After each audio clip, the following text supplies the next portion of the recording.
Приветствую, друзья! С вами снова Тарас и оружейные новинки от компании IBIS. Сегодня речь у нас пойдет о новинках старейшего американского производителя оружия компании Remington Arms. Компании, которая произвела, наверное, самую популярную винтовку и самую популярную затворную группу для высокоточной стрельбы в мире. Винтовку Remington 700. Если посмотреть на статистику использования различных винтовок и затворных групп стрелками-спортсменами в Соединенных Штатах, то именно затворная группа Remington 700 держит абсолютно безусловный рекорд по популярности. Можно сказать, что она стала своеобразным стандартом в данной отрасли, и в настоящий момент огромное количество производителей выпускают различного рода клоны, копии и улучшенные версии данной затворной группы, строят на их базе кастом винтовки, и это оружие позволяет стрелять очень точно, показывать великолепную кучность и побеждать во всевозможных стрелковых состязаниях по высокоточной стрельбе. Но и компания Remington на месте не стоит, несмотря на то, что не так давно этот производитель отметил свое 200-летие. Очень впечатляющая цифра по любым стандартам. Компания все же прислушивается к запросам стрелков, к новым веяниям в данной области и старается обновлять свой модельный ряд в соответствии именно с ними. И вот сегодня перед нами на столе две новых модели классической винтовки Remington 700, предназначенные для высокоточной стрельбы. Давайте с ними знакомиться поближе, посмотрим на их конструктивные особенности, а также обсудим достоинства и недостатки.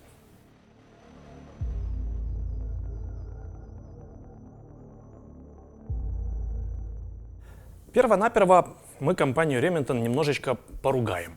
И хочется посетовать на систему именования моделей у данной компании. То есть вот эта новая модель винтовки Remington 700, она носит название Remington 700 5R Stainless Threaded Gen 2. И дальше обозначение калибра. То есть с одной стороны, вроде как в наименование включены все слова, объясняющие ее основные особенности. Нарезы типа 5R, Stainless, изготовленные из нержавеющей стали, Threaded. На стволе есть резьба для установки дульных приспособлений. Ну а Gen 2, видимо, говорит о том, что это уже второй подход компании Remington к выпуску подобных моделей. Но с другой стороны, запомнить такое наименование, наверное, никаких шансов нет. И поэтому потребителям приходится ориентироваться вот чисто визуально, выбирая модели по их характерным признакам. В данном конкретном случае сразу же обращает на себя внимание композитная ложа производства компании HS Precision. Эти ложи отлично знакомы многим поклонникам компании Remington по моделям Police.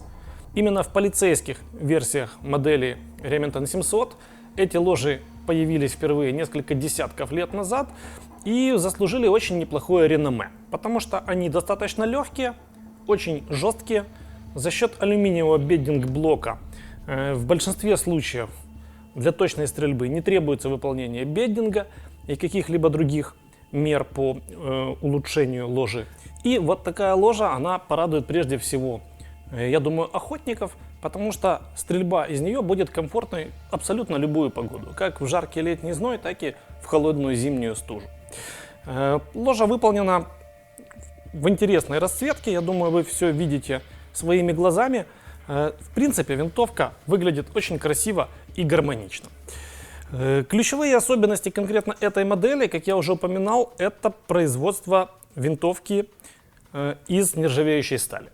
Компания Remington не так часто выпускает собственное оружие из нержавеющей стали, и поэтому такие модели всегда привлекают внимание стрелков, потому что они значительно лучше переносят различного рода климатическое воздействие, недостаточный уход, как это довольно часто бывает. И в принципе оружие из нержавеющей стали наверняка прослужит дольше, и по моему скромному мнению, винтовки Remington из нержавеющей стали выполнены более качественно, чем из обычной хроммолибденовой, так называемой черной стали. Но тем не менее, вот эта модель выпускается в целом наборе калибров. В данном случае я держу в руках модель в популярном нынче 6,5 мм Creedmoor. Она имеет ствол длиной 61 сантиметр, шаг нарезов 1 к 8 дюймам, то есть все абсолютно стандартно для успешной стрельбы в калибре 6,5 мм Кридмур в любых стрелковых применениях этого оружия. Из других особенностей это встроенный магазин, традиционный для Remington. Предназначен он для ускорения разряжания оружия. То есть, когда вам необходимо изъять из него запас патронов, просто открываете встроенный магазин и разрядить оружие получается достаточно легко. Еще из особенностей можно отметить вот такой набалдашник затвора. Он отличается от типичного для более доступных версий модели Remington 700, и он более удобен при быстрой перезарядке. Также хочу обратить ваше внимание, что традиционно для Remington на этих моделях отсутствует планка для установки оптики, и ее необходимо приобрести и установить дополнительно. Я очень рекомендую использовать для этого планки Picatinny производства компании Nightforce Optics, как одни из самых надежных и наилучшим образом себя зарекомендовавших. И последний небольшой комментарий касается спускового механизма X-Mark Pro.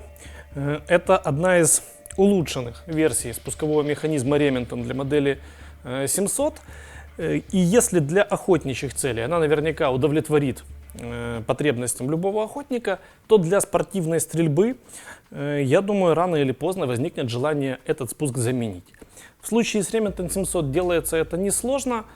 Вариантов спусковых механизмов для этих винтовок выпускается десятки, наверное. И подобрать необходимый достаточно просто. Даже в нашем ассортименте есть несколько, из которых можно выбрать самый подходящий конкретно для вас. Но быстренько пробежавшись по особенностям этой модели, давайте наконец перейдем к модели действительно новой и обращающей на себя внимание большинства стрелков. Вот эта модель Remington 700. Она называется PCR, Precision Rifle Chassis. И в отличие от всех предыдущих моделей, которые выпускала компания Remington, она выполнена не в классической ложе, а в современном алюминиевом шасси. Это первая модель Remington, которая выполняется в шасси вместо ложи. И надо сказать, что в отличие от ряда конкурентов, компания Remington подошла к этому вопросу очень взвешенно и продуманно. Вот давайте разбираться, из чего состоит данное шасси и какие основные особенности оно имеет.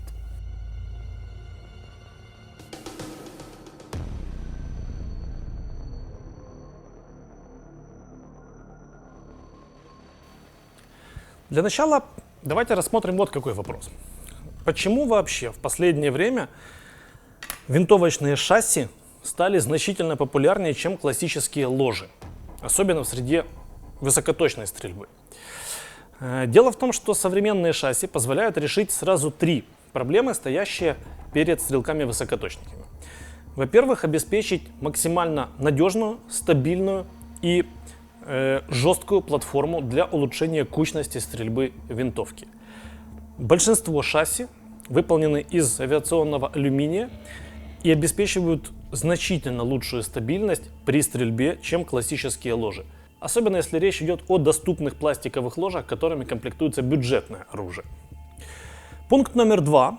Любое алюминиевое шасси обеспечивает магазинное питание вашей винтовки. В данном конкретном случае используются магазины компании Magpul. Они выпускаются различной емкости и совместимы с самым популярным на сегодня стандартом магазинов для высокоточной стрельбы. И, наконец, пункт номер 3. Еще одна проблема, решение которой обеспечивает современное шасси, это настройка приклада винтовки под эргономические особенности каждого стрелка.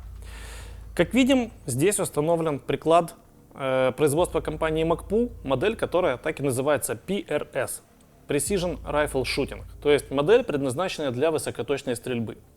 Ее основные особенности — это быстрая подстройка высоты щеки, быстрая регулировка длины приклада и не такая быстрая, но также возможна настройка высоты и поворота затыльника. Для этого придется воспользоваться шестигранным ключом, но эти настройки также можно выполнить достаточно оперативно. Для чего это нужно? Чем лучше вы настраиваете винтовку под собственные анатомические особенности, тем лучшие результаты вы с ней будете показывать в различных стрелковых дисциплинах. Это уже аксиома, в которой не приходится сомневаться, и несколько поколений стрелков доказали, что в индивидуальных настройках винтовки под конкретного стрелка действительно кроется ключ к достижению высоких спортивных результатов.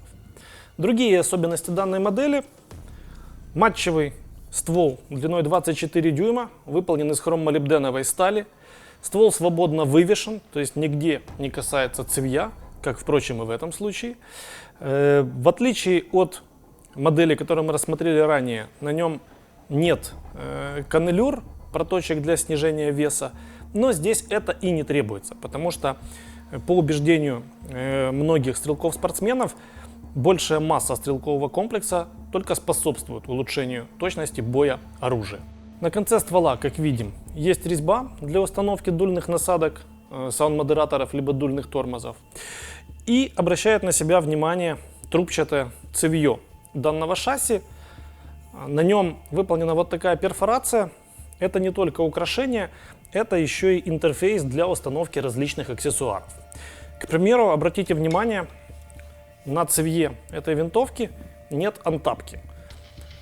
А для установки сошек, либо для установки ремня, антапка здесь однозначно пригодится. Как эту проблему решить? В продаже есть вот такие адаптеры специально для интерфейса K-Mod. Надо, кстати, сказать, что этот интерфейс постепенно выходит из моды и уступает свое место более популярному в последнее время интерфейсу M-Lock, с которым они несовместимы.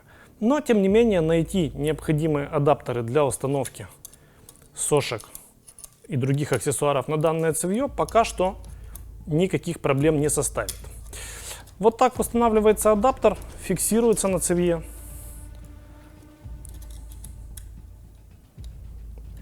И после этого на него можно установить сошки типа Harris.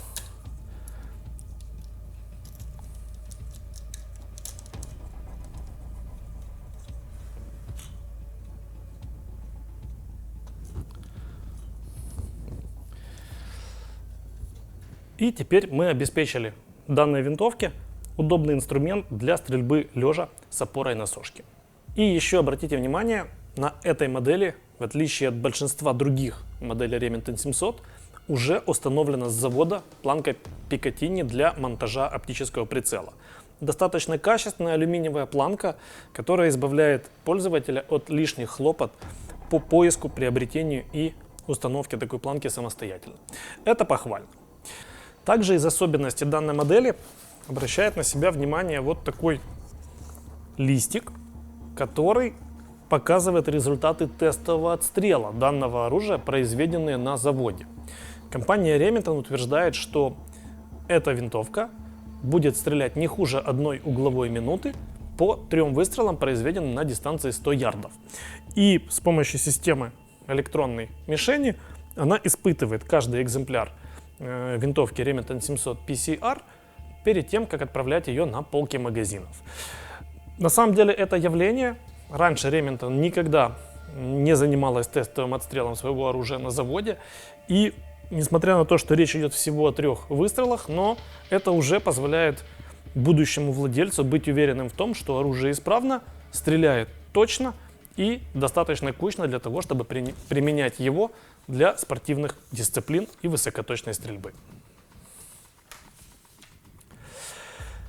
Каким образом стоит укомплектовать данную систему начинающему стрелку для того, чтобы начинать занятия по высокоточной стрельбе?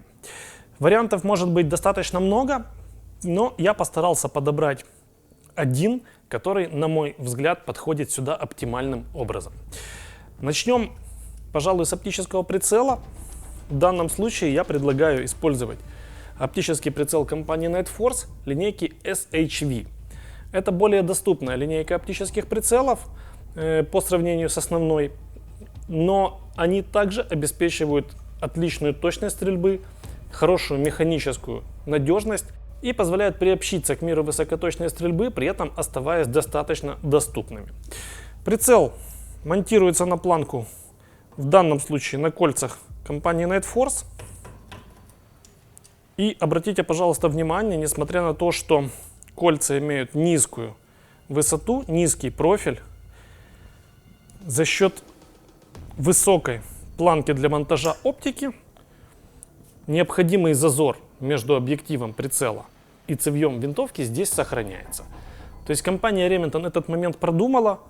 Оптический прицел можно установить на низкое крепление, и при этом цевье и объектив прицела не будут мешать друг другу. Сюда остается добавить дульную насадку.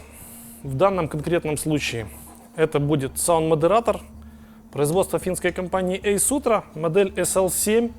Это одна из самых популярных моделей саунд-модераторов в нашем ассортименте и совершенно заслуженно. Дело в том, что хороший саунд-модератор, качественно выполненный, он позволяет заметно улучшить не только комфорт при стрельбе, но и значительно улучшить кучность стрельбы вашего оружия. Я неоднократно с этим сталкивался на практике, и поэтому я лично на соревнованиях по высокоточной стрельбе всегда применяю саунд-модератор на своих винтовках. И рекомендую это всем тем, кто хотел бы повысить свои стрелковые результаты. И вот в таком виде мы имеем очень неплохую систему, которая подойдет не только начинающим, но и достаточно опытным стрелкам, и с которой можно пробовать свои силы в самых различных стрелковых дисциплинах, связанных с высокоточной стрельбой. Мне остается добавить несколько слов, ну а точнее обратить ваше внимание на несколько особенностей этой модели. Во-первых, что касается спускового механизма. Очень многие стрелки знают, что спуски компании Remington заводские, они, скажем так, не лучшим образом подходят для стрельбы спортивной. Они устраивают большинство охотников, но для спорта хочется иметь спуск более легкий и более чувствительный. Так вот, в данном случае усилие спуска менее 2 килограммов. То есть, в принципе, я думаю, его вполне можно применять для точной стрельбы, и он на порядок лучше, чем спусковые механизмы Remington, установленные на более доступных моделях винтовок Remington 700. Я думаю, что большинству стрелков этот спуск понравится. Момент номер 2, он касается цилиндрического цевья данного шасси. С точки зрения удобства использования, цилиндрическое цевье это плюс, потому что винтовку удобно держать, удобно транспортировать, обеспечивается определенная защита длинного свободно вывешенного ствола. Но есть один нюанс, о котором важно помнить. Дело в том, что когда винтовка имеет вот такое цилиндрическое цевье, значительно сложнее будет эту конструкцию разобрать, если в этом возникнет необходимость. Необходимость такая может возникать, если вы попадаете с вашим оружием под дождь, в какую-то влажную среду. Если вам необходимо провести полное обслуживание винтовки, то периодически, хотя бы раз в полгода, рекомендуется железо винтовки, то есть ресивер со стволом, из ложи и из шасси вынимать, очищать сопрягающиеся поверхности, убеждаться, что там все хорошо, нет коррозии, нет каких-то остатков масла, влаги и других ненужных вещей, и после этого снова собирать в правильном порядке. Так вот, в случае с цилиндрическим цевьем это будет сделать немножечко сложнее, потому что сначала нужно раскрутить шасси, снять цевье и после этого уже заниматься демонтажом ресивера винтовки из этого шасси. Но здесь нет ничего такого, с чем не справился бы любой опытный стрелок-высокоточник, поэтому я уверен, что никаких проблем с этим ни у кого возникнуть не должно. Итак, подводя итоги, мы имеем две очень интересных новинки. Одна, так сказать, классического формата, но к ее преимуществам нужно отнести выполнение из нержавеющей стали. И другая, формата новомодного, в винтовочном алюминиевом шасси, но, тем не менее, имеющая свои собственные особенности, плюсы и минусы.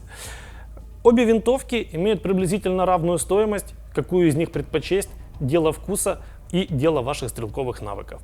Я уверен, что какую бы модель вы ни выбрали, останетесь довольны, потому что, как я уже говорил, Remington 700 – это стандарт в мире высокоточной стрельбы. На этом у меня, пожалуй, все. Это были новинки американской компании Remington. С вами был Тарас, компания Ibis, оружие и рыбалка. Ставьте лайки, подписывайтесь на наш канал для того, чтобы оставаться в курсе самых свежих и горячих оружейных новинок.